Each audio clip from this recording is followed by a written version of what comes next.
Greetings, everyone. I'm Tom Hastings, your moderator today.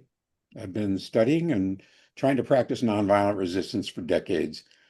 Along the way, I've been blessed to meet some of the world's best thinkers and practitioners. And today we will hear from four of them.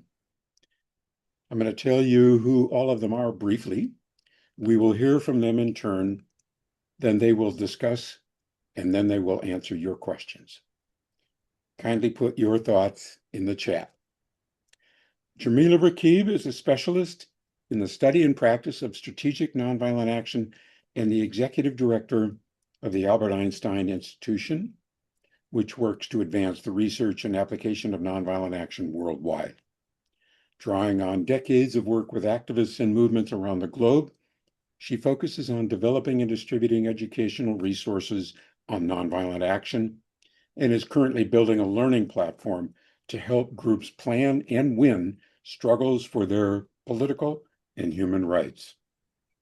Author and activist Rivera's son has written numerous books, including the Dandelion Insurrection trilogy and the award-winning Ari Ara series. She is the editor of Nonviolence News and the program coordinator for Campaign Nonviolence. Her articles are syndicated by Peace Voice and published in hundreds of news outlets nationwide.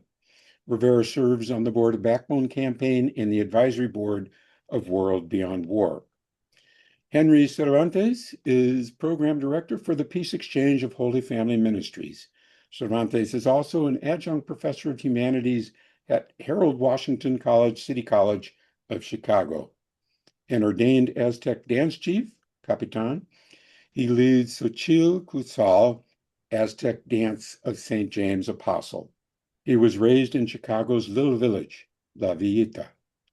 Daryn Cambridge is an educational creative, facilitator, and organizational development practitioner who has cultivated his career in the fields of peace building, development, and community organizing. Since 2018, he's been with Training Resource Group, an employee-owned consulting firm that supports organizations dedicated to creating positive change in the world. He's worked for the United States Institute of Peace, the International Center on Nonviolent Conflict, and the Democracy Matters Institute. He's also been an adjunct professor and peace educator in residence at American University. Jamila, can you please open with your first thoughts today and then pass it on to Rivera after? Yes, absolutely. Thank you so much, Tom. And thanks to everyone who's taking time out of your weekend to join us today. I'm so pleased to be on this panel with so many respected colleagues, and I look forward to the discussion. I've been reflecting on how to use my time with you today, what to offer in the midst of what can feel like a very dark moment, a moment of great vulnerability and danger for our country and for our world. And what I keep coming back to is that what we do in this moment will determine the kind of future we have. Nothing about how this ends is inevitable, but if we act and act wisely, there's a real possibility that we can do more than just survive this moment, but that we can come out of it with a safer and more just country and world than we had before. So I'd like to reflect on what we're facing in the United States from my vantage point as both a student of authoritarianism and someone who's been working for more than 2 decades with groups who are resisting it. First, I think it helps to understand the moment we're in and how what we're facing is part of a global and historical pattern that we've seen before. There's a lot being said right now about the authoritarian playbook, especially since the Hungarian elections last week, in which Viktor Orban was defeated in a landslide after 16 years in power. 16 years that he spent systematically dismantling Hungary's democratic institutions, taking control of the courts, the electoral system, the media, cultural institutions, defunding and criminalizing civil society, rewriting the constitution, filling government positions with loyalists, attacking universities and artists, and basically any individual or group that could stand in his way. Sounds familiar. Orban carried out this incremental coup or power grab so systematically that it became a sort of proof of concept for authoritarians around the world, in Turkey and Russia, in India, and here in the United States. They were inspired by him and they learned from him. So much so that traveling to Budapest became a sort of pilgrimage for the global far right. Steve Bannon even called him Trump before Trump. And yet, ultimately, the person that's credited with having developed this model for this authoritarian playbook, well, he lost and in a landslide. And I think there's a lesson here, and that's that even well-organized, well-resourced opponents are not as strong or smart as they appear or as they make themselves out to be. In fact, sometimes we attribute power and sophistication to them that they don't actually have. And this tendency to see our opponents as more powerful than they actually are, that stems more from perceptions of our own helplessness than anything else. So I was on a call recently where we were discussing the democratic backsliding that we're seeing in the world and how authoritarians are adapting and getting more sophisticated at consolidating power. And someone said, they have a playbook, the authoritarians. Where's our playbook? But of course, we do have a playbook. And that playbook is the technique of nonviolent action, civil resistance, a type of action that has been developed through the experimentation of people around the world across centuries. Sorry about that. Across centuries to fight for their rights, to protect their communities, and to resist oppression of all kinds. Gene Sharp spent his life systematizing that playbook, and the work that so many other scholars and activists have done since then has helped develop nonviolent action as a powerful tool available to us to both fight oppressive systems, but also help us build societies that better meet our needs and that can deliver lives of dignity for ourselves and our communities. My colleagues on the panel will be speaking about how this is playing out in our country today, the incredible activation and mobilization we're seeing in our communities as people wake up to the fact that they have a role to play in defending our country and our neighbors from attack. This new awareness is a silver lining of this crisis that we're in, and should give us all grounds for real hope. But understanding the danger we face and our own responsibility in confronting it isn't enough. We need to understand how to act in ways that are effective. And that's where our playbook, the anti-authoritarian playbook, comes in, which offers us some lessons for the situation we face. So I'll just briefly go over a few components of this. And first is assess. This means to understand the terrain we're operating in. Who is carrying out the harm? What are the people or groups that enable it? What are their vulnerabilities? And just as important, what are our own strengths and weaknesses? What are our numbers, our capacities? Where does our power lie? These sorts of assessments of what we face from the national to local levels, what we might call an expanded pillars analysis, will help us design effective action so we don't get exhausted and demoralized by doing things that don't serve our goals. Second is to build power and capacity, to fill any gaps in our movements that we identified in our assessments by investing in training, by forming new networks and groups, and strengthening existing ones. These groups are essentially pockets of power that can serve as resistance organizations, but also be used to meet the needs of our communities. We're seeing amazing examples of this in our country today. Mutual aid groups that are springing up in so many places to deliver groceries to vulnerable communities, new trainings for de-escalation and other preparation to make sure people stay disciplined in the face of risk and repression. This is all part of building power and capacity. And third is acting, but to be thoughtful about how we select and carry out our action, and to draw from the whole range of methods available to us. We know globally that we tend to rely too much on marches and street protests. But the question we need to ask ourselves is whether our opponents, the people we're trying to influence, are they going to be swayed by our expressions of disapproval alone? Are our marches and protests going to be enough to stop the harm or to shift the loyalties of potential allies? Because if they're not, then we have to use methods that are stronger, more coercive than marches and protests.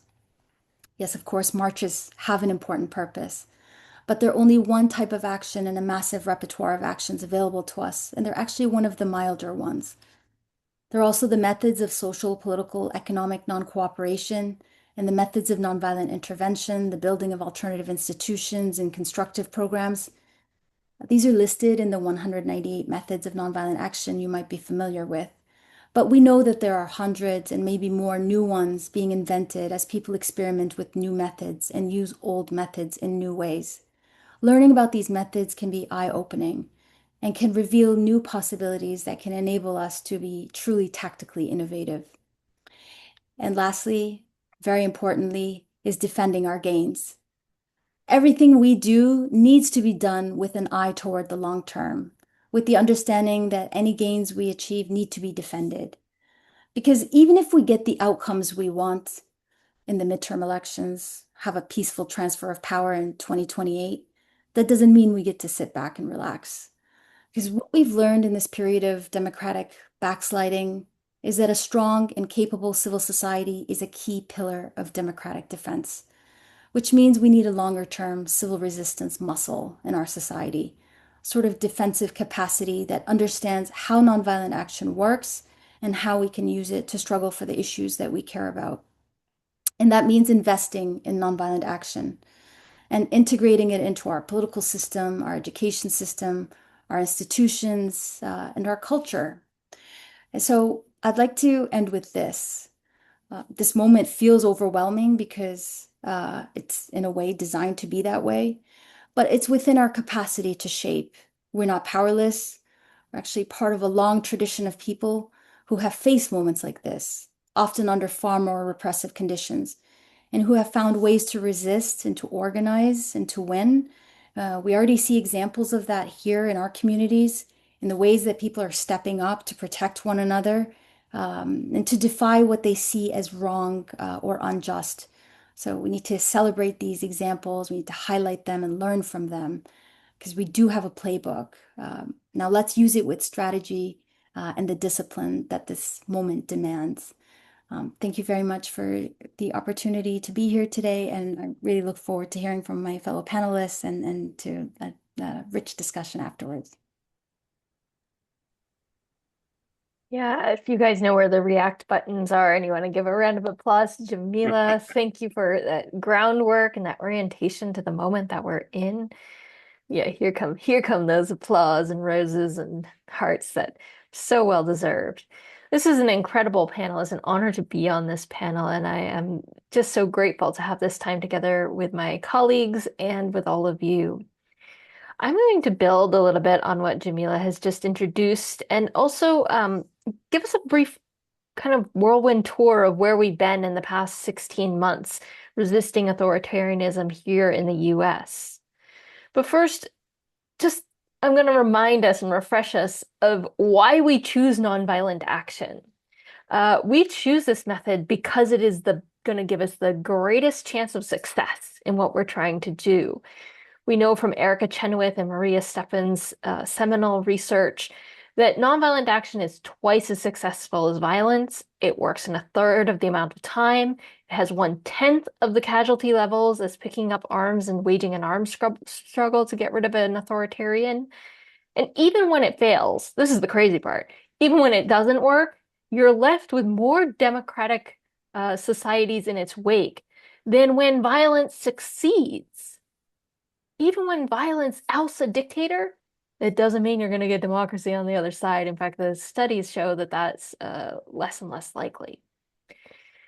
So we know from this work that participation is the most important factor to success. And this is because the more people who are involved in our movement, the more places we can put pressure on the resources, the tools, and the people that the authoritarians need to carry out their dastardly orders.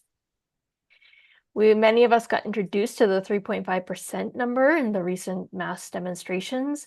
This number refers to 3.5% of the populace engaged in sustained acts of disruptive non-cooperation and intervention.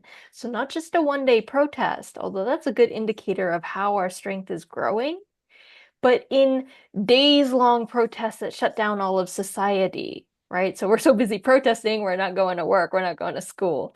or in a shutdown, or in, blockades of streets. So Jamila already introduced the categories of nonviolent action, constructive programs. We've been seeing a lot of this with mutual aid, but also building the alternatives we need, protest and persuasion. We're so familiar with these. We use them all the time, which is a great strength for the US population, honestly.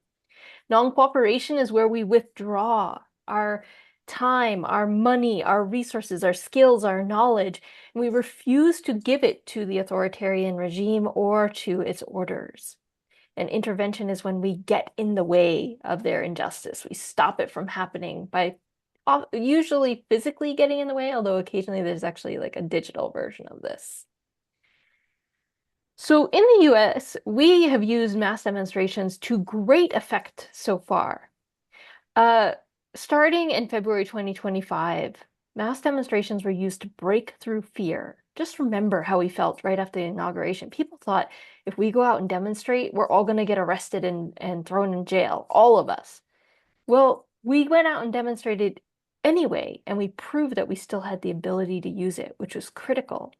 Because in a few months later, we had 3 to 5 million people in the street.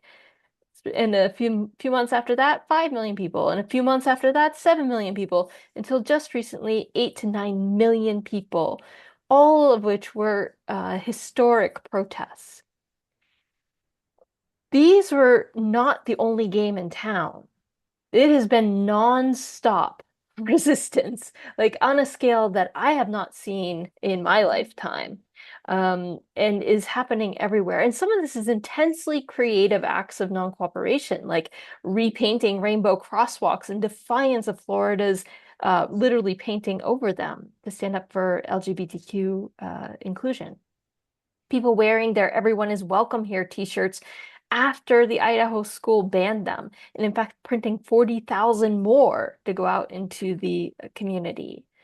The inflatables like the Portland Frog, which did such a great job aikidooing a moment of lies and deception and this idea that Portland was war ravaged, and also helped us thwart and stop the use of the National Guard, which I'll talk about in a little bit. Flooding snitch lines to make them unusable, documenting historic signs before they're taken down. This list goes on and on and on.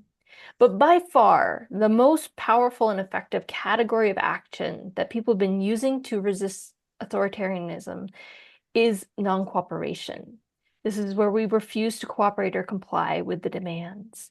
It comes in many sizes. There are individual and small group non-cooperation, so single persons doing an action. It could be collective, so a group of people like all the workers at one business or teachers at one school. Or it can be mass non-cooperation, like we saw with the Minnesota statewide shutdown, or a general strike would be mass non-cooperation. This isn't happening solely spontaneously. A group called the Freedom Trainers has trained 1,000 trainers all over the United States and they have conducted trainings in strategic non-cooperation with more than 1 million people. This is an unprecedented level of training and organization. They trained 130,000 people in the largest ever virtual trainings with 1 million rising.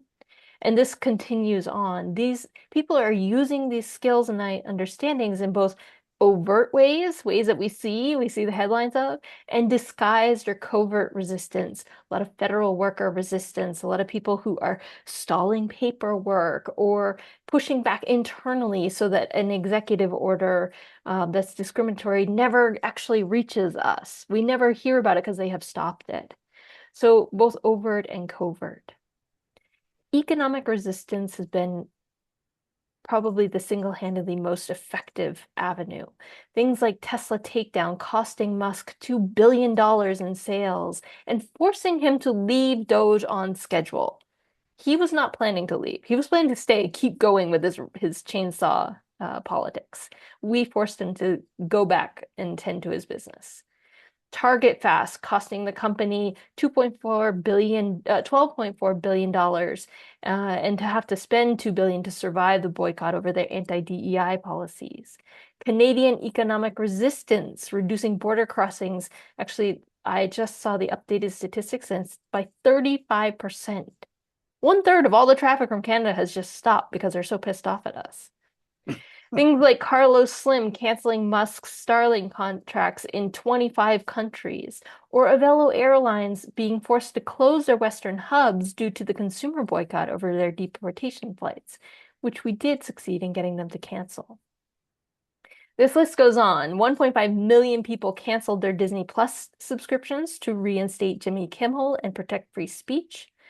And in one of the biggest acts of non-cooperation that affected the most people in this country that very few people actually heard about is that shareholders at 30 major corporations, you know their brands, Apple is one of them, for example, worth $13 trillion, they voted to stop an attempt by the right wing to roll out all these anti-DEI policies or roll back DEI policies. This protected workplaces for millions of workers, consumer products for millions of consumers, advertisement, like who's featured in advertisements for millions of people. This was an immense thing that happened.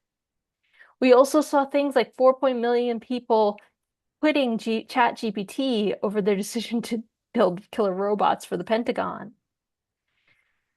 So this list goes on, but it takes so many forms. One of the best acts of non-cooperation was when 1.5 million federal workers, more than half of them, refused to comply with Elon Musk and OPM's order to send in 5 things you did this week emails. They just refused to do it.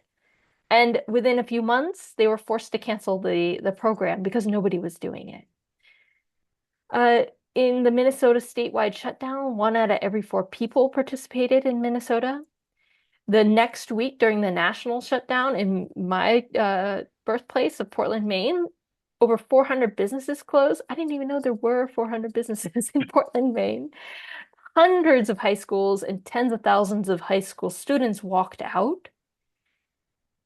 All of this is adding up.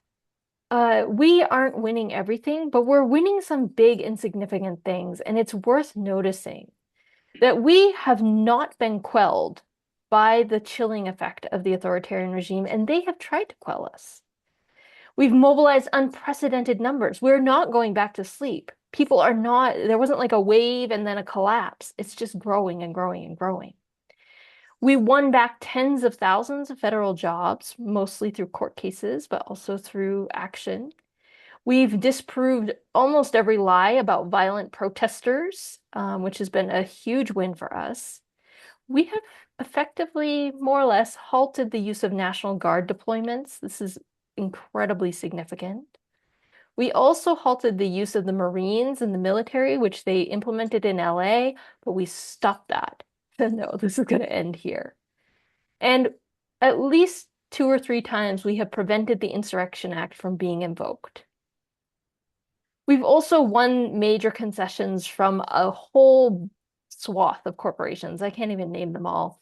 We've restored US climate data. We've thwarted the use of the Alien Enemies Act. We've secured the release of high-profile pro-Palestinian immigrants and other immigrants. We've rolled back some of the worst anti-DEI executive orders. We forced Trump to back off in the tariff wars. Like I said, we ensured Musk left Doge. And all of this is adding up, along with their own behaviors, which honestly are their own worst enemy, into plummeting ratings for Trump and the Trump administration, narrowing support for them, resistance across every sector of society. Some sectors we'd like to see more resistance, but some sectors are quite mobilized. We're noticing right now shrinking loyalty among the military, which is really significant. Trump cannot rely on the military, A, to fight his illegal wars, and B, to be deployed domestically to repress us. That's a huge win for the movement that was not guaranteed a year ago. We're seeing more and more visible defections among right-wing politicians and pundits, and Trump's position is weakening. So what we need to do next is we need to recognize that we have many strands of resistance that are organizing this wave of anti-authoritarian resistance. Get cozy with that. That is not necessarily a strategic weakness. We don't need a one big movement. Jamila is nodding her head because when we narrate struggles historically, like the People Power Revolution or the Chilean Revolution against Pinochet, even Korea's recent ousting of their power-grabbing president, it's easy to tell the story of like the movement rose up and kicked these guys out. The actual histories are more complex. There are many groups on the scene. There's a lot of uncertainty. And until the moment, the catalytic moment comes, people are never sure when that catalytic moment is quite going to come. So we need to be on the lookout for it. We need to be building the effective muscle power of our communities. Things like joining the May Day strike, which is coming up, is a good way to build skills and practice. And to recognize that I don't know what the average length of an anti-authoritarian struggle is. Maybe Jamila does know this number. We aren't at that yet. The average length of all those civil resistance struggles was 3 years. And so we are very much underway. For a country the size of ours, we're picking up momentum in really significant ways. We're doing the work and we need to keep going, keep doing it, and keep looking for the opportunities to continue to narrow the support for the Trump administration and build popular support for a democratic society. I'm going to stop there because I want to hand it over next to my colleague Henry Cervantes, who's going to talk a little bit about what these big numbers actually look and feel like on the ground, things that you yourselves may be familiar with. I get to tell the statistics, but as you know, this has been a painful, hard journey, but also an inspiring journey in terms of the courage that we've seen from people. Henry, over to you. Thank you, Rivera. Thank you, Jamila. Thank you, Daryn. Thank you, Professor Hastings, for inviting me and being a part of this webinar discussing, nonviolence and exploring what that means. I don't say it lightly, that I'm honored to be amongst you all. For the folks in the community who are logging in, I'm a trainer at heart. I'm an educator at heart. So I always love to know who I'm talking to. So I don't know if it's okay if you can drop in the chat where it is you're logging in from, which part of the world, which part of the country. If you could just drop in where you're logging in from, that would be great. And I think for me, I'm going to share some photos. I want to talk about a little bit about how I was introduced to the struggle through nonviolent action.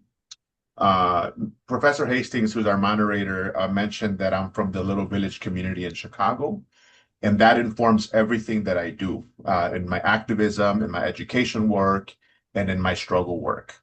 So I want to show you some photos of my community and how they've kind of shaped and informed what I do and why I do it.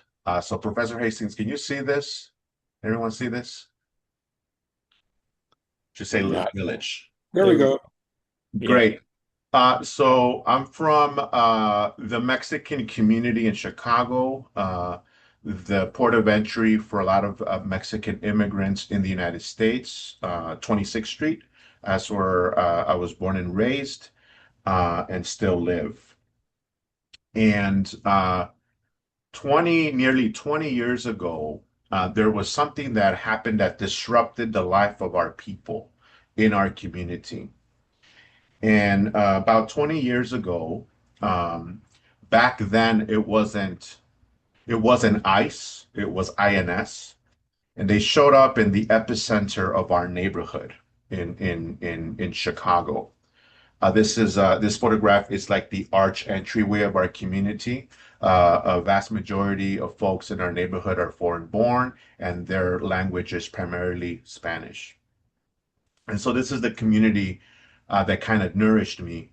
And so it informs basically my outlook in life.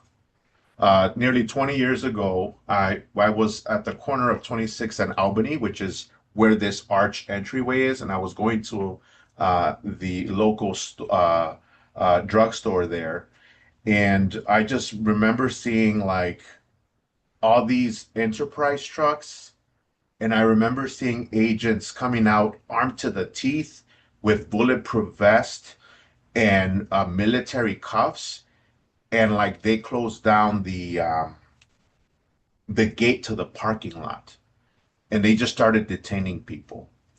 And this was the first time we saw this in our community. It was a raid done by INS. This was before it was ICE. And that for me ignited anger towards injustice that I still carry with me today. Um, and I remember seeing people like running with their children.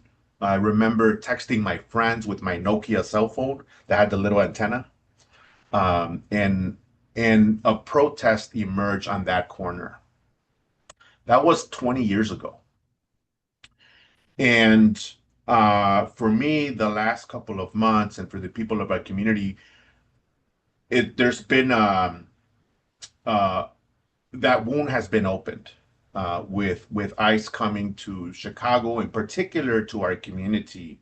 And so a lot of that trauma, like our people continue to be re-traumatized. This is not the first time in our history in the United States that our community has been targeted for discriminatory and racist raids against our people. I mentioned that story because recently I was back here and they were here in full force, even with its director. Bobino was in our neighborhood in the same store, the discount mall. And so I think for me, it was my introduction to struggle against systems of oppression, against systems that are meant to keep our people oppressed and in fear. For the past couple of months, our community has been afraid to even go to the store, to go do laundry, to take their children to school. And so we've kind of had to rely on each other. So I'm very proud. This is a mural that's right down the street from my house of the struggle and the history of our people. Dr. King used to say that we are not makers of history, we are made by the history that has shaped us. So I really do believe that.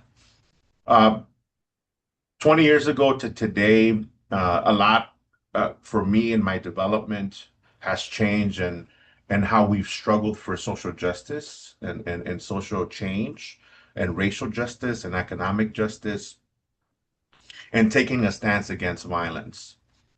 And I could say that recently, when Bobino, for those of you who don't know, Bobino was the head of ICE and was here, and they were tear gassing our people, and they were shooting our people. One of our local Catholic parishioners was shot by ICE, and there was violence against our people in full force, similar to what we saw happen in Minneapolis, Minnesota, and St. Paul. And I remember when we were out there demonstrating and we were out there, lifting our voice, that we were trying to get those in power to stop their violence against our people. And at the same time, we were trying to get our communities to not be violent in return to the people who are oppressing us. And so I remember, standing in the same corner 20 years later, but this time working also on the ground in trying to strategize and organize and inform our communities the things that Rivera and Jamila were talking about. That the odds would be in our favor if we knew to struggle in a nonviolent fashion, in a nonviolent form. And so our community is for me is very precious, is very important. And I would say that for anyone interested in learning more about how to better support our communities, you guys know that in the news, with a lot of the resistance against ICE has been those whistles. We came up with that on 26th Street. It was Enrique who was out here on 26th Street that said, they just started passing out whistles, right? That came from our neighborhood. That came from 26th Street. So we've contributed a lot to the movement. We've contributed a lot to figuring out what is the best way for us to survive and take care of our own. And so everything in our community we fought for, whether it's our local library, because we didn't have a library here for I don't know how many decades, to green space like parks. We had to wage nonviolent struggles for those. We had to do campaigns. We had to do petitions. We had to sometimes even do protests, um, like the Little Village High School. And every institution that we've built in our community is named for the people that it's supposed to serve. So whether it's Little Village High School or the Little Village Library or the Little Village Park, we come from a tradition of people who've taught us ways to fight back, but fighting through the lens of nonviolence and through the lens of, um, not harming people. And that's the hardest thing in the world. When we were out there demonstrating against ICE, I was very conflicted. I was very conflicted because how do you stand there as your people are being targeted and killed and disappeared and incarcerated and deported and maintain your cool and maintain your calm? That's the hardest thing to do. And so um, so it's hard, and I think that's for me, it's been the struggle to maintaining a nonviolent attitude in the face of violence around us is the hardest thing in the world. And so, speaking as a person who educates and teach on nonviolence, the hardest thing for me has been to walk the talk. It's been the hardest thing. So, I'd like to pass the mic over to Daryn, um, uh, who will have his remarks. And Daryn is amazing. So I'll pass it over to you. Awesome. Thank you. Let me give my reaction as well here. Thank you, Henry. Thank you, Rivera. Thank you, Jamila. And thanks, Tom. And it's good to see all you. I see some familiar names in the mosaic of faces here. So hello to everybody.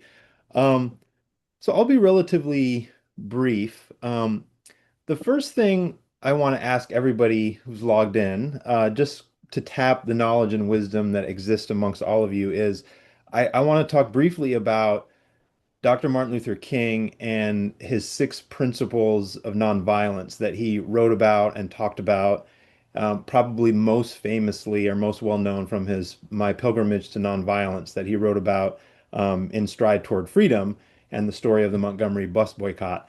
So I'm going to invite anybody who has any knowledge of Dr. King's 6 principles to type any or all of them that you know into the chat, and I'm going to come back to them in a moment. So while people are thinking about this and typing in the chat, I want to provide a little analogy that has come to mind here based off of what my friends have shared so far. So just to recap, one thing I want to highlight is Jamila talked about, the importance of developing a longer term civil resistance muscle.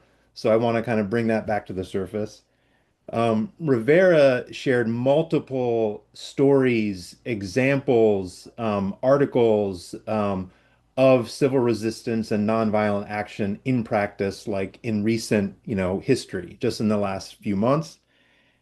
And we just heard Henry talk about building community, strengthening community, honoring community, and how the choices we make in struggling against injustice or struggling for greater social justice, how can that choice of struggle support that purpose?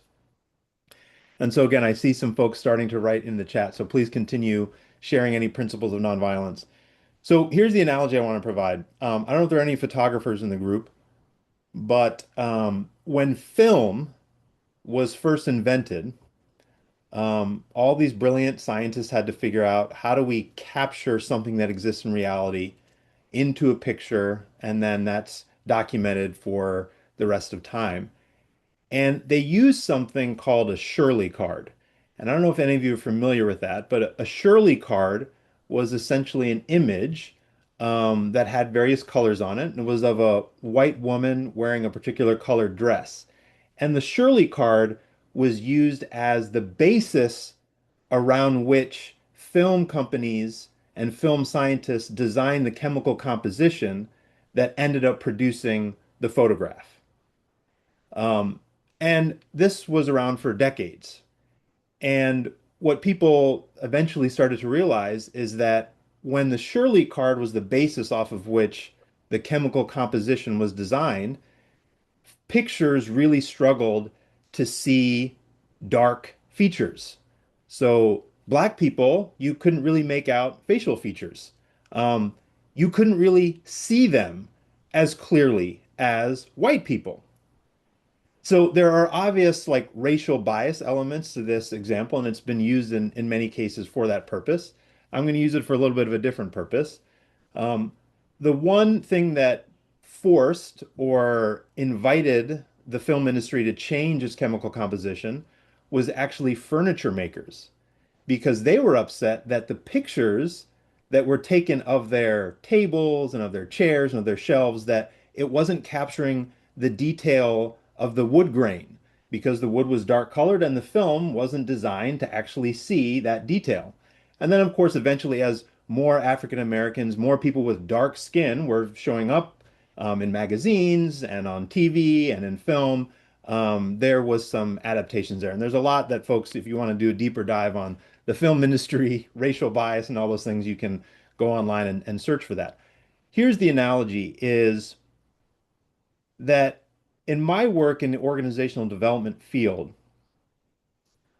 I'm interested in changing the chemical composition around how people think about leadership, how people think about forming and working with teams, about how to actually achieve their mission. And in my case, organizations that have a mission towards creating some type of positive change for the world, or resisting the triple evils, as Dr. King referred to, poverty, racism, and militarism.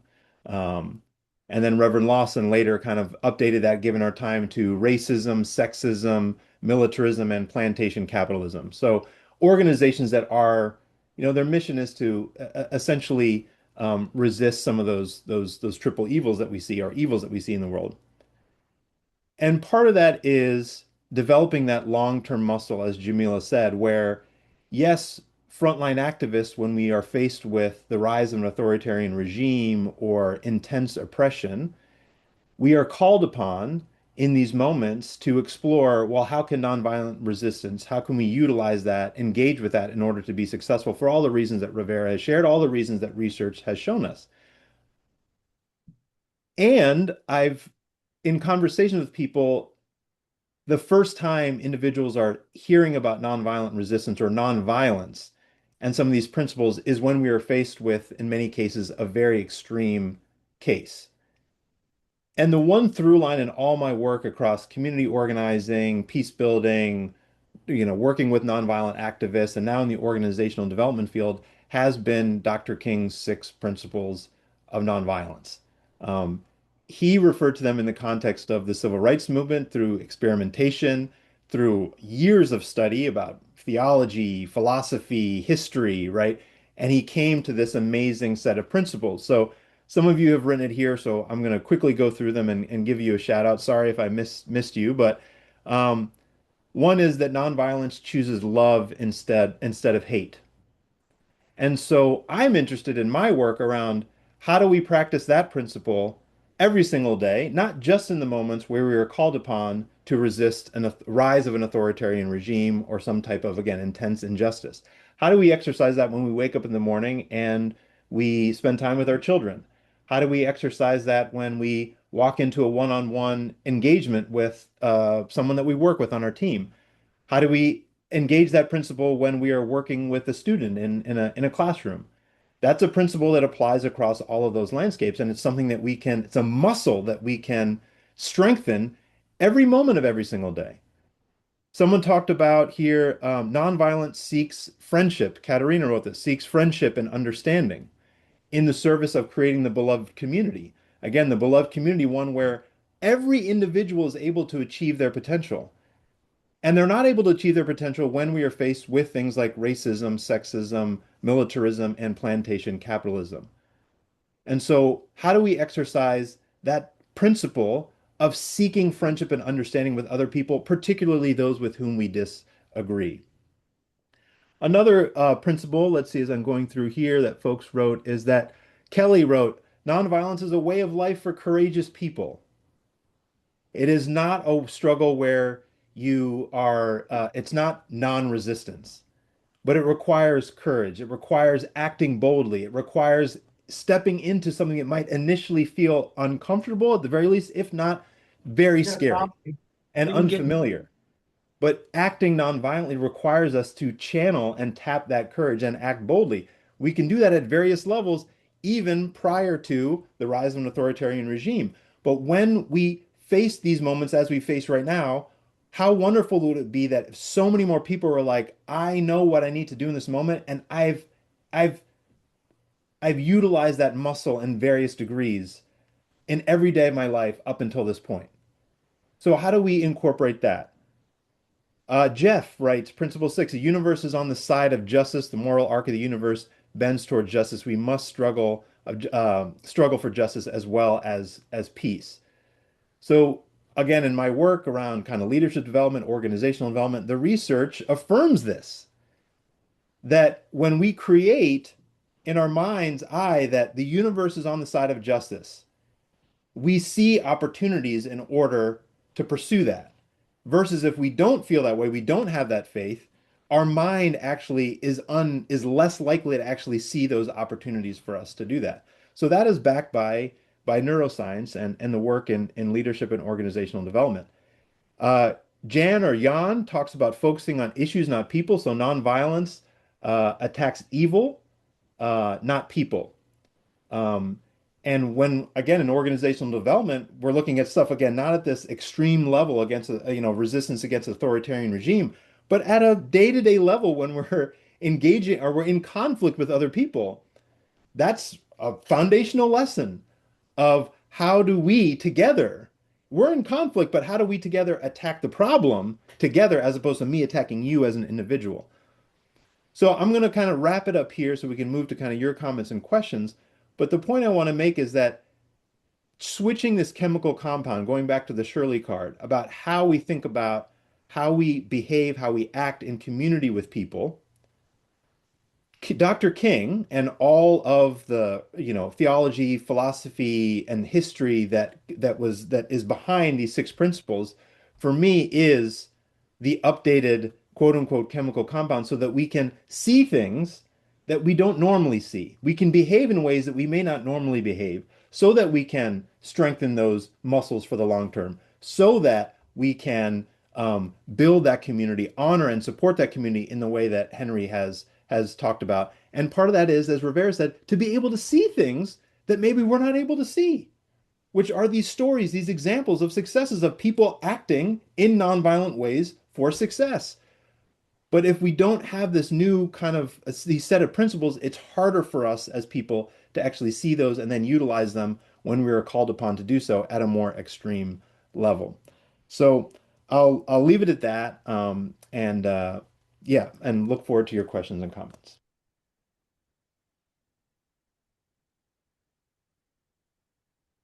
So I'm hoping that we, as the original four discussants, can proceed from here uh, and have a discussion about all of these points that we have all brought up. And then when that is concluded, move to the chat, move to the points that participants are bringing up. So any of the original discussants that want to bring up any points about what anybody else has brought up are welcome right now. I'm just going to spotlight our discussants so that everyone can see us all together.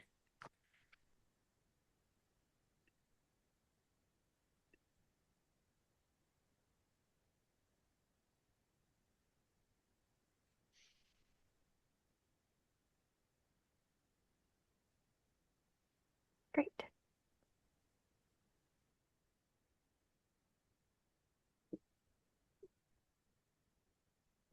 Well, thank you all for some excellent points. I'd like to jump in. on something, Daryn, that you just said, and something that I think each of you discussed, and that's that we are not short on examples of people acting in ways that are extremely effective and inspiring. But I guess my question is, and that we all agree on the need to highlight and celebrate these. I think one thing I've noticed in the movement space is that people feel like if, Rivera, like you said, that if they haven't achieved their big win, that it's almost a betrayal to the cause to have this, to celebrate the incremental wins.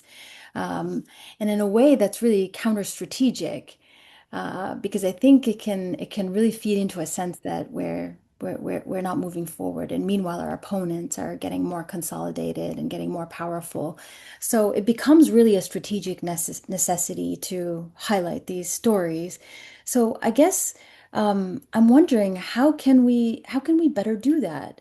And how can we do it so that it's not just a kind of momentary inspiration that something someone else did, but that it can actually serve as insights for what we should do in our own communities, and that it could become like a replicable models, that we could apply.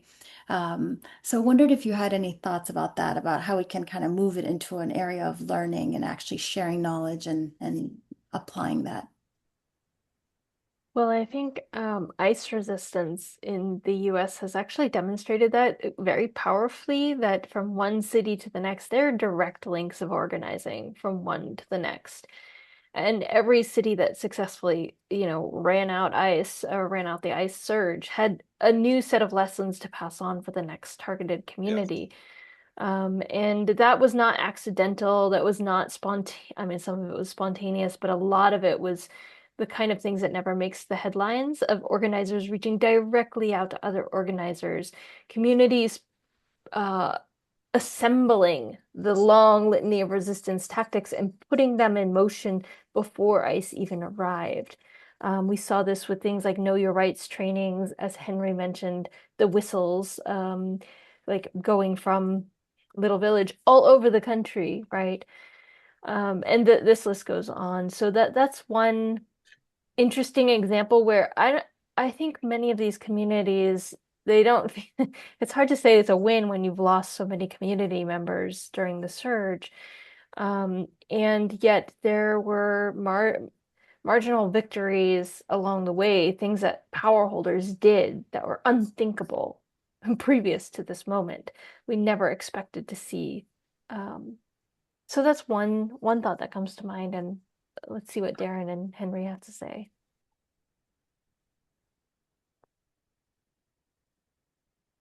Yeah, I think this is the beauty of our work is that um, we share lessons across communities, and that's why I'm involved,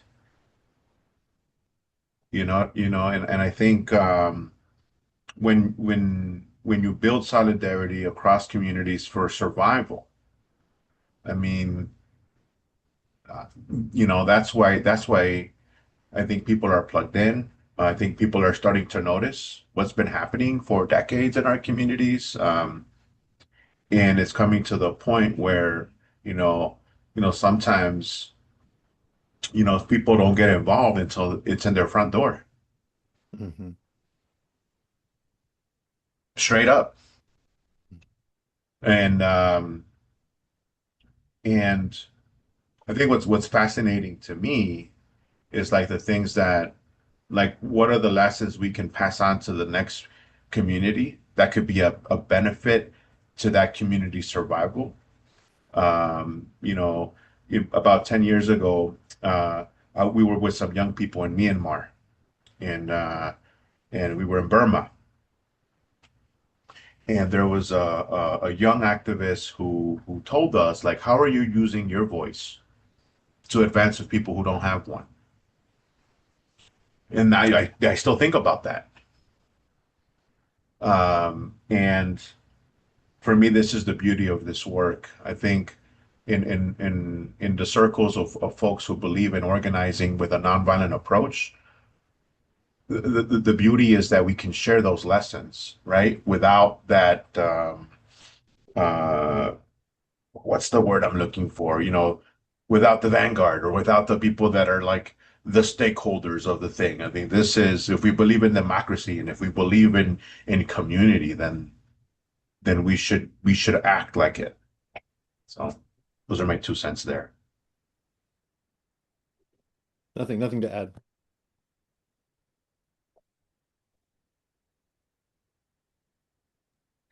I would say that one of my observations is that we are paying a lot of attention to the losses and the setbacks and the things that are rolling out, and not as much attention to the things that we're rolling back, either through the courts or in the streets or in our communities. And I think part of this is neuroscience. We feel the weight of negative things 8 times stronger. This is like how our neurons work than positive things. So being intentional about really noticing when something's gone right, not just boop, boop, on to the next like 10 bad things. One of the things about Hungary voting Orban out is that there's lots and lots and lots to learn from them about what they did and how they did it. And even some of the qualifiers to that. I mean, Peter Magyar is not a progressive by any stretch of the imagination, but in the fact that he is a conservative, there's a great lesson there. Conservatives can oppose authoritarianism too.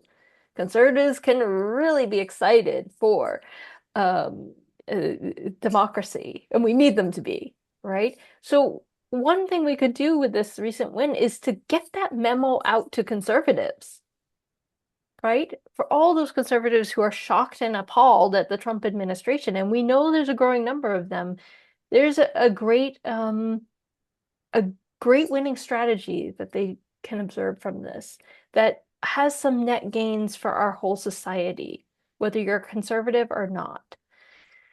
And I'm not a fan of putting conservatives into power, but I am a fan of conservatives being pro-democracy. I think that would be wonderful.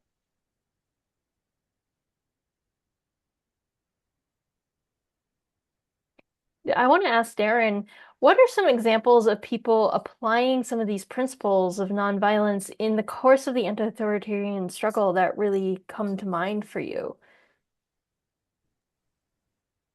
I mean, I think you raised one. I was going to put this in the chat, around seeking to win friendship and understanding. I think there's an interesting conversation going on around some of the more prominent, like Trump supporters who are saying no to what he's trying to do on a number of different levels. And there's a question of, well, how do those who've been resisting Trump from the beginning respond to those who have been, quote, on the other side very vociferously in many ways, very offensively in many ways, have been, quote, the enemy for many years. And now all of a sudden they're saying something similar.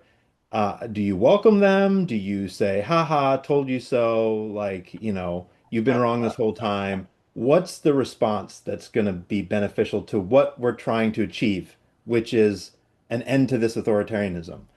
And I think I heard a great conversation, Ilhan Omar talking about, she's like, I have to give credit to Marjorie Taylor Greene, right? This is Ilhan Omar giving some type of credit to Marjorie Taylor Greene coming out and saying, no, this is enough. This person is not equipped to lead this country. They disagree on so many things, right? But when it comes to some of these most extreme things, there's alignment there. And seeking to win friendship and understanding, as difficult as that can be, I think I've seen some examples of that just in the last couple of weeks where there have been some quote defections and people are wrestling with, well, how do we respond to that? And one response is, again, to laugh at them and say, ha, I told you so. Quite frankly, I don't think that's going to generate the outcome that we're seeking. As difficult as it may be to say, hey, we agree on this and I embrace your perception on this. Is going to take us where we want to go. And that is very difficult, but that's one thing I've noticed.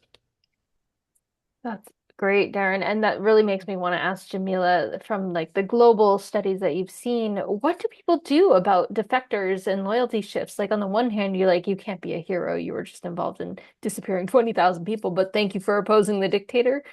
How have people handled this in other countries? I think there's a whole range of the way in which they've handled it, and I think it's always something to be grappled with, because on the one hand you have the need for accountability, but which can stand in the way of people even defecting in the first place. And so I think this is an area that needs to be studied. Um, uh, I know my colleague Aaliyah, who's here today, she may have, some insight to offer on that. But this is, I think in terms of our struggles and what's strategic, it's obviously,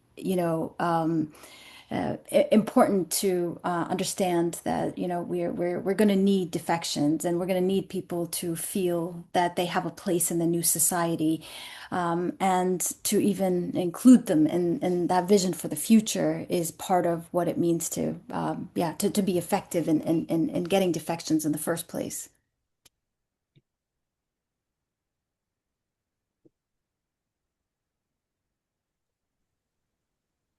I see a hand up from Kelly. I don't know if we want to go to questions or comments. Sure. Thanks, Daryn. I actually forgot I put my hand up, but Rivera, when you were talking about, noticing the winds, uh, just the view here from Minnesota, I'm in St. Cloud, so I'm 75 miles north of Minneapolis. And I'm at a university right down the hall. I have the offices of two colleagues who commute up from the cities. They live in Minneapolis. And one day walking down the hall, I saw them. I said, "Hey, Ellen, Megan, congratulations. You guys got nominated for the Nobel Peace Prize." And they were looking at me like I had two heads. "So what do you mean?" I said, "Well, you guys defeated ICE." "We didn't defeat ICE. They're still here." If any of you read Will McGrath's piece in the New York Times, it was originally titled "In the Resistance We Drive Minivans," and it was about organizing the carpools for kids in Minneapolis. And one of these colleagues is his spouse. And I've seen the database on her computer, just organizing the neighborhood folks to go pick up the children whose families are afraid to let them ride the buses because ICE was taking kids off the buses. And they've been doing this for months. Their own kids can ride the bus, right? These are white families who've been here for generations. But I've been trying to find the words to explain to them why I want to celebrate the victories while the suffering is still going on, and to explain to other people what I've seen here in Minnesota. How do I put this in brief? Bell Hooks always talked about we live in a system of interlocking systems of domination. And what I'm seeing emerging more fully fleshed than ever in this movement is the interlocking systems of mutuality, right? The Portland frogs gave us such hope in Minnesota, the Chicago whistles, right? And I can't tell you how many people who I've seen come out to demonstrations in St. Cloud say, "This is the first demonstration I've ever been to in my life." And they're out every single week. The emerging What you need, the resources you need are there when you need them. The rapid response teams, the safety watch training, right? All that came to St. Cloud from the Twin Cities. I didn't even have to go looking for it. The Smitten Kitten, which is a sex toy shop in Minneapolis, became a center for mutual aid. Haven Watch at the Whipple building. Woman took her sons down just to see what happened when people were released from ICE custody, and they realized they have no coats, they have no phones. And she organized 24/7. There are people waiting to receive them. Put them in a warm car. Give them a coat, some food. Here's a phone. Contact your family. Here's some information about a lawyer. That all of these elements, the infrastructure, if we want to be theoretical, Barbara Deming's two hands of nonviolence, one hand calming the opponent while the other makes him move. The singing resistance comes out and sings, "It's okay to change your mind. You can join us here anytime." Yeah, those are all It's great examples. converging into something where the infrastructure, I think, is there that's hard to see. So I had friends out in California, nonviolence leaders, who right away were saying, well, we're all talking about Renee Good and Alex Preddy, but why are we only talking about the white people who have died? And I said to them, well, that argument isn't coming up here in Minnesota. The first people coming out and standing up for Renee Good and Alex Preddy were Black Lives Matter leaders in the city where George Floyd was killed. And I know I'm going on too long, but that there's the things that we've been struggling with. We're doing things. There are things that are happening that we've learned from the past where. So can I jump in there, Kelly? Because Yes, you're please really do, reminding because me of you see something where I'm that going with Jamila this. brought up, which is in civil resistance strategy, we do something called the pillars of support model. And we use it to look at all the sectors of society, but also the types of resources that are propping up the regime. One of those types of resources is intangible factors, things that are hard to put your finger on, but determine how people act or don't act. And one of those is our sense of optimism, our sense of pessimism, our sense of cynicism, our sense of perfectionism, our sense of all or nothingism. And this goes by both whole cultures or by subcultures. And I think we're really kind of circling around something that's going on for our US population of one of our intangible factors is having the ability to notice what we're winning and the honesty to notice what we're losing in equal measure. To say when something is a qualified win and keep going.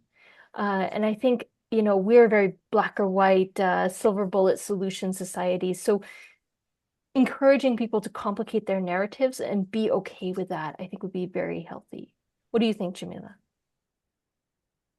Well, I think that, the civil resistance, the nonviolent action framework gives us a way to assess our wins. Because, having a rosy picture of what's happening is also not helpful to us. Needs to be a bit of a clear-headed analysis. And I don't mean anything too nerdy about this or that this needs to take place in, universities, although it can, but I think that, for all of our campaigns, I mean, it would be very good. I'm sure tools like this exist, right? But I think that they need to be more adopted among our movements, this kind of reflective piece about what did we do, what did we set out to do, what was the objective in the first place, and to what extent did we achieve that, and how can we then build on that? So I think that, giving movements themselves, groups that are highly decentralized now, right? I mean, these are like the kinds of things Kelly just mentioned. Again, I'm obviously heavily focused on the educational piece, but I think having these capacities for reflection would help us to then, look at what we did and to even be able to distill from that insights that could be shareable in a way that I think are maybe things that other people could pick up on. So looking for tools like that and trying to incorporate that reflective piece into our movement seems to be really important. And the good news is we do have it. We do have it. We do have a kind of a framework to draw from for that assessment. Yeah, and I think also like getting articulate about what we have achieved is important because ice raids are still like let's take Maine. Maine had an ice surge. It was horrible. We hated it. We resisted it. The ice surge has ended. There is still ice operations going on, but ending that ice surge was a hugely important thing to do. It was very much tied to Minneapolis's struggle. It was very much tied to targeting of Somali populations, although they didn't actually round up the Somali population, which was very racist of them. Anyway, long story. They targeted Angolans instead in Portland, which was obscene. But titrating that back to even standard raids as usual is an important shift. It gives us more movement capacity to resist them, more resources compared to the level of attack that we're facing. And so, We see a lot of these in the anti-authoritarian struggle where we don't get the full win, but we get pieces of the win. And overall, if you look what's aggregating, the Trump administration is undeniably weakening in where its support is lying. It also has not actually achieved its rapid consolidation, authoritarian consolidation that it was seeking to do in early February. And that is because of resistance movements. Now, there are waves and waves of this. We can't relent now. And there are some major hurdles that we have to pass. But a lot of our wins are delays. So a lot of them are pushbacks that then we have to fight again. But noticing those helps us measure our strength and our power and not give up on ourselves, because that's when we're really going to lose.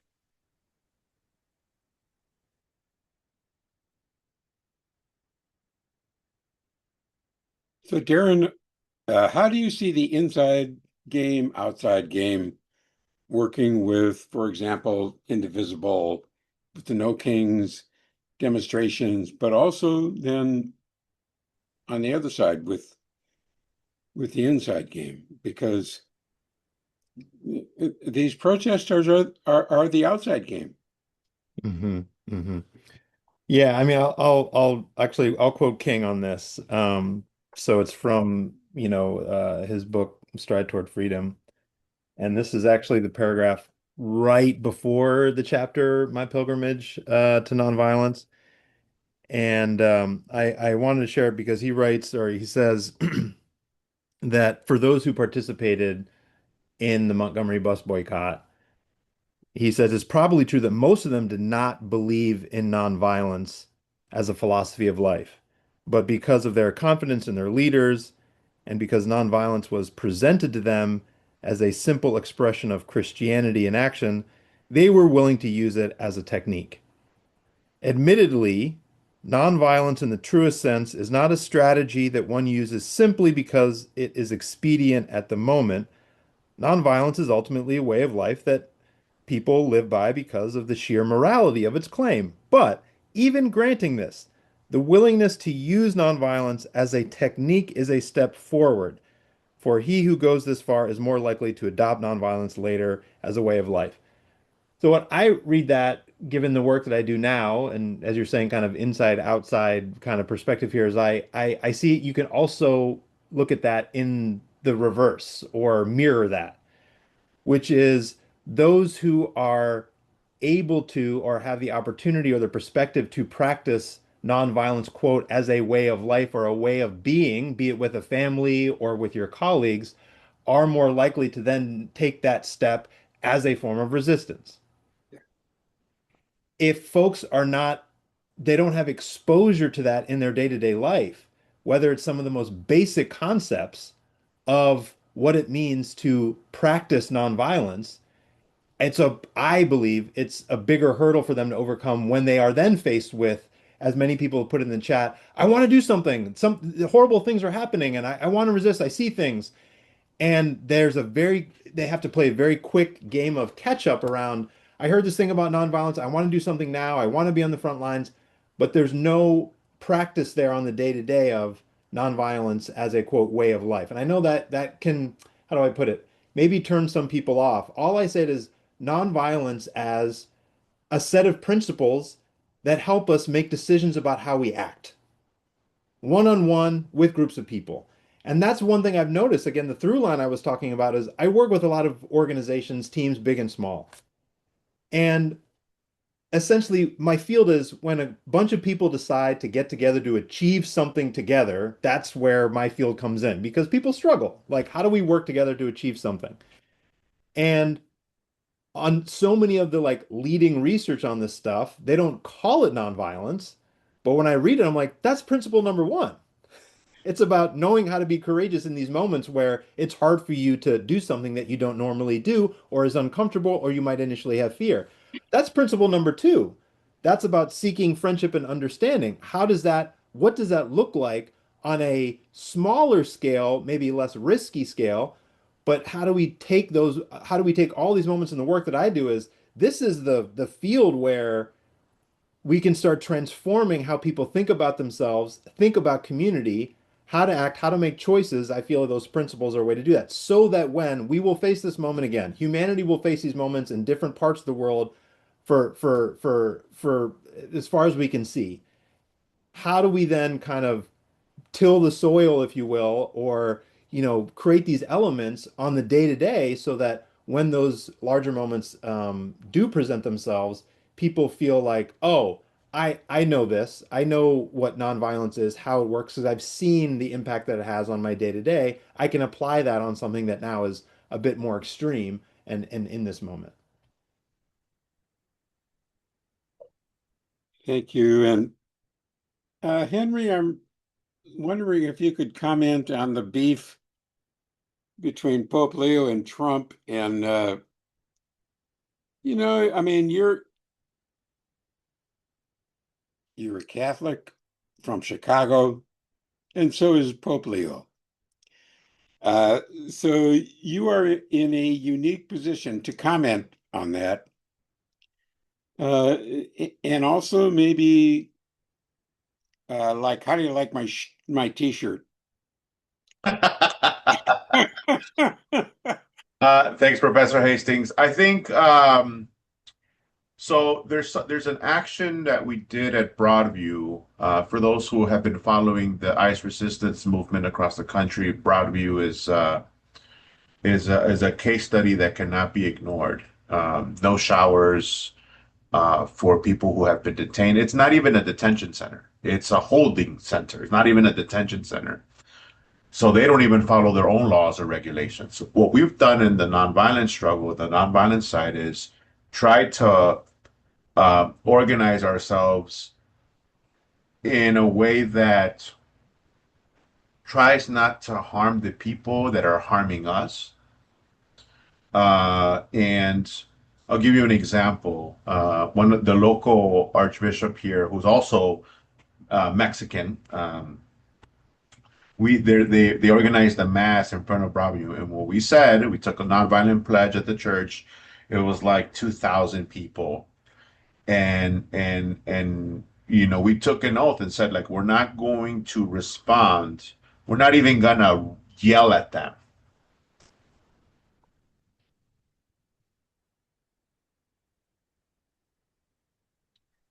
That was the hardest thing. So when we were there, we knew that ICE had shot, Silverio, uh, and a hardworking man, and so what we did at that particular mass is we were honoring the people in the past year who've been killed in the hands of ICE or have died in ICE custody. Yeah. So that's the way we honor our people. And I remember that they were testing the people that were there demonstrating.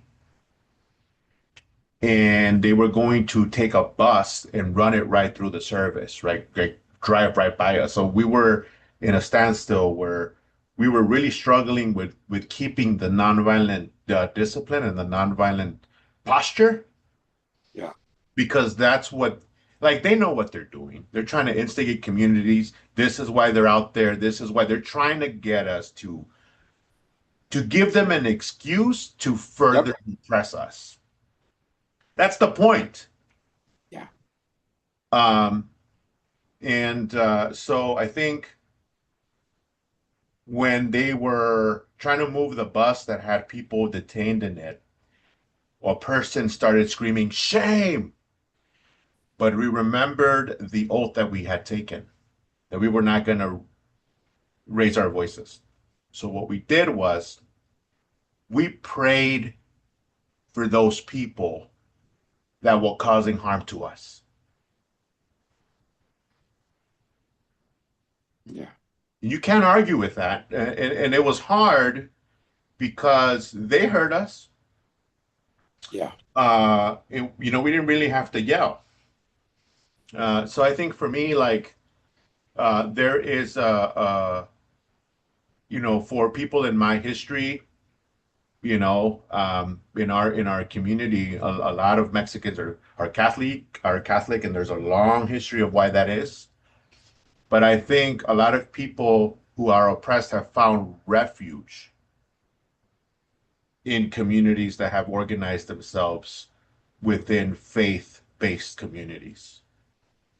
You know, from Malcolm to Dr. King to Harriet Tubman, they had profound faith in their beliefs. And those people were some of the freest people in the history of this country. But it was their faith that moved them. So so those are my 2 cents on that. I think it's very hard to maintain that posture when everything around you is brutality and repression. It's very hard. And so I think sometimes for my own sanity, I like Daryn reads those principles, reads those values, reads those beliefs, because people have been through this. Yeah. People have been through this, and we got to maintain that spiritual kind of force, because it's this is what it is. It's a battle of ideas. Yeah. And then there's people who believe in the philosophy and strategies of violence to keep power. And we believe in another form of how power should be used.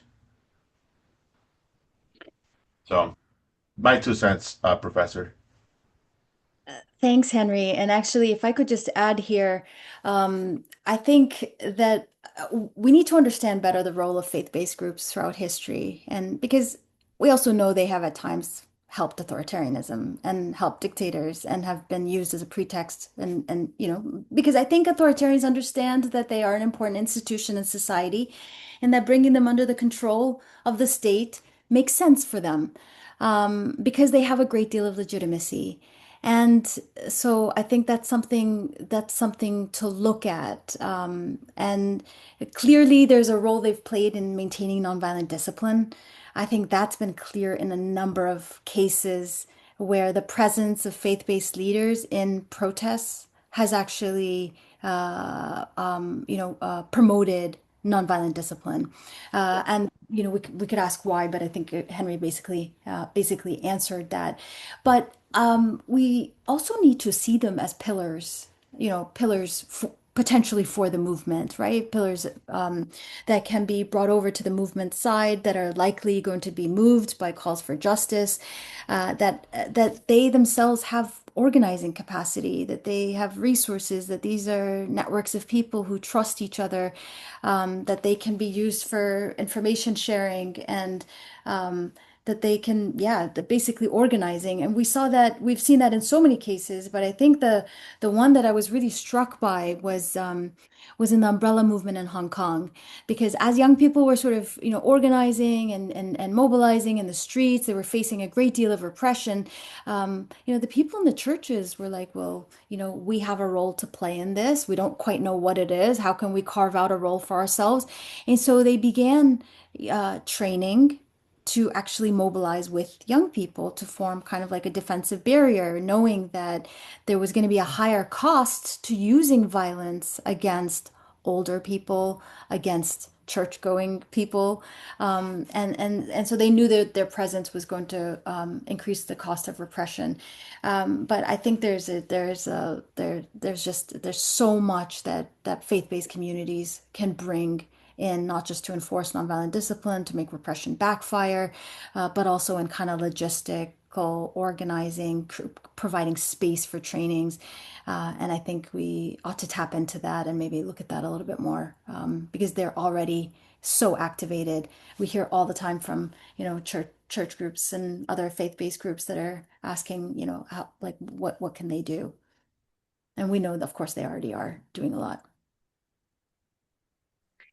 Someone mentioned in the chat box also the Catholic Nonviolence Initiative, which is a decades-long effort to bring the robust work that Catholics on the worldwide scene have done using nonviolent action, notably the People Power Revolution in the Philippines and the Chileans against Pinochet, and Poland solidarity movement, bringing those stories into the heart of the Catholic Church and claiming that power, which aligns with some of their church doctrines around peace and anti-war stances that have never had the robust backbone of civil resistance to really stand on. And this initiative has been emboldening first Pope Francis and now Pope Leo to be more bold in what they're saying.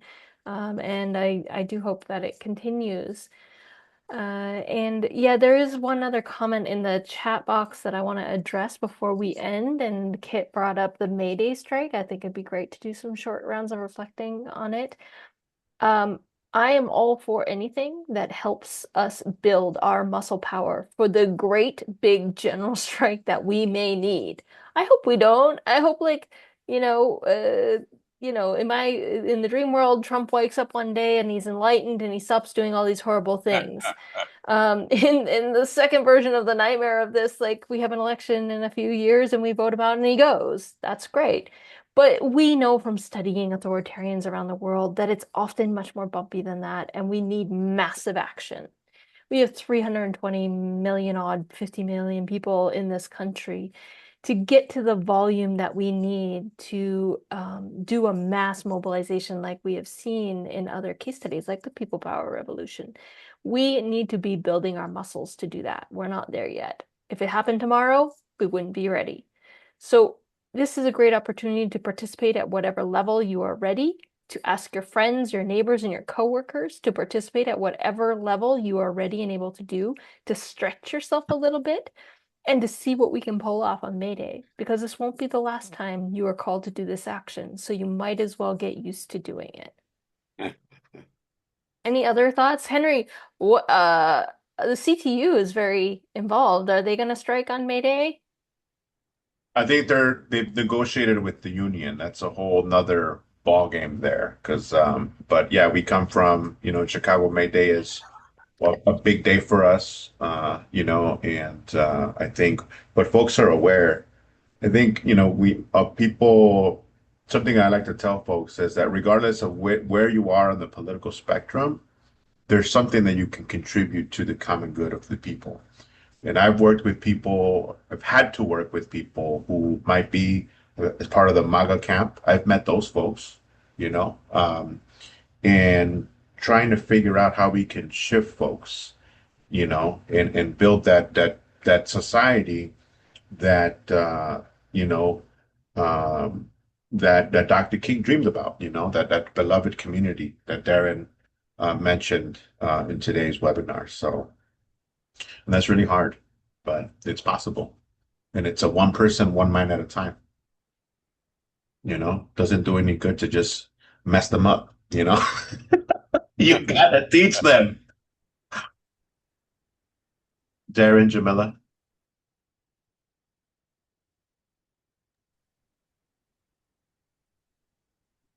Yeah, I think you both said it well. I'm looking forward to seeing what happens. I think that clearly there's growing dissatisfaction in this country. There's growing rifts in the MAGA movement.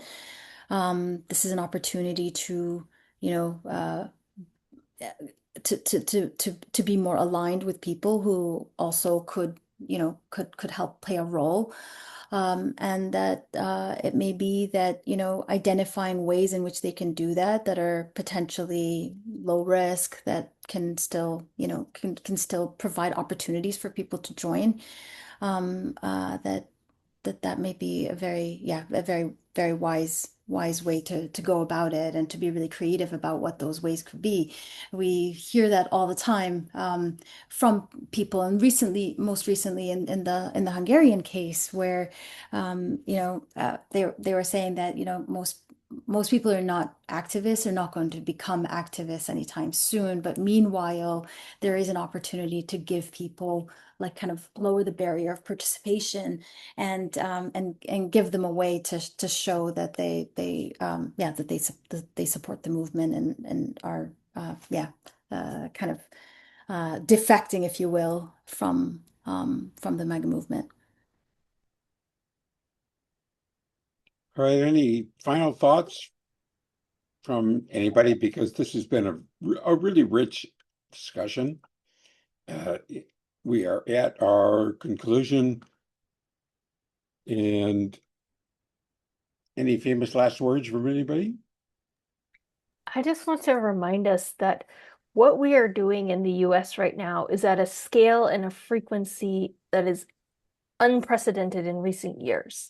When you have 1.5 million people canceling their Disney Plus, 4 million quitting ChatGPT, 8 million in the streets. These are growing numbers. These are things that we all could never dream of. We're racking up victories that previous to this administration 2.0, we would have spent weeks celebrating any one of the victories that we have achieved. We're just one and done now. So we are becoming a people immersed in resistance who move into resistance quicker than we used to, that we do so at a bigger volume, at more frequency. And this is going to have to grow, right? Yeah. So this is our normal until we come out the other side. And even afterwards, we don't want to go back to sleep. We don't want to go back to consumerism. We have a lot of backlog to get through in terms of justice, in terms of participation, in terms of democracy. So thinking about the authoritarian moment, as Jamila said, an opportunity to say, whoa, our system was really broken if it could deliver this. As we move through this, we better make sure it's not going to happen again. We better repair the harm, and we better go for those long-standing injustices and correct those so that we can have the democracy that we all deserve. A democracy that reflects what Daryn said, the beloved community where every person is welcome, celebrated, and has an equal chance to really blossom and flourish. That's the world that we want. Yeah, preach, preach, Rivera. That was great. I think one last thing I'll add here is, I think Chandra, you put a great quote in there in the chat from Dr. King. Darkness cannot drive out darkness, only light can do that. Hate cannot drive out hate, only love can do that. And as Henry said earlier, and what we've been talking about is it's been intense. It's like every day, every week, it's something different that we have to respond to. We feel batted around, knocked around, confused, spun around, dizzy. What do we anchor ourselves in? Is there something out there that we can hold on to amidst all this? I think the six principles can be that. I think are that for many people, have been that for movements in the past. I think King was one of the first to really kind of articulate it in this way, but the civil rights movement was not the first.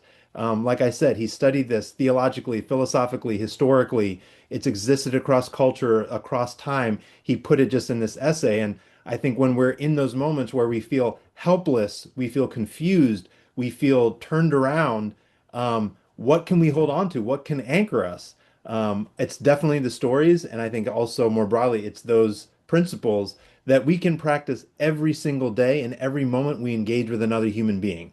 Not just, when we are called to join a march or demonstration or engage in a strike or a boycott. Every single day is an opportunity to anchor in those principles, and they're going to look differently for different people. But I think that's something that certainly has helped me in this moment. Thanks, all. All y'all are amazing.